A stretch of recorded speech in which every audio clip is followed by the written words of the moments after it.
Welcome to the so-called Arroyo country. The coalition President Aquino brands as the allies of former President Gloria Macapagal Arroyo campaigns here in Pampanga, the province of the president turned detained Congresswoman. The opposition United Nationalist Alliance visits Angeles City, Mabalacat, Magalang, and the capital, San Fernando. Una senatorial bet Stel Arroyo's Cabalens, there's no point criticizing the former president and focusing on the past.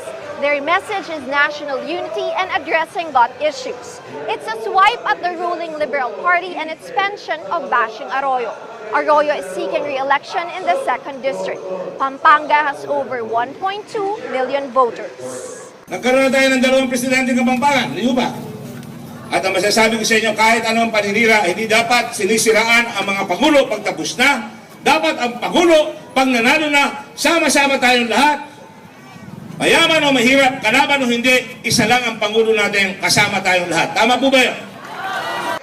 Kung may problema dito sa Arroyo Country na sinasabi na Pampanga, palagay ko liberal kasi tuwing bumababa ang survey o trust rating ng Pangulo, ay ginagawa nilang pansibag si GMA. But is this really Arroyo country? Even Una is divided. Resigned Senator Juan Miguel Zubiri says there's a sympathy vote for the former president. Some voters we talked to also say Arroyo remains a factor after all the services she provided the province.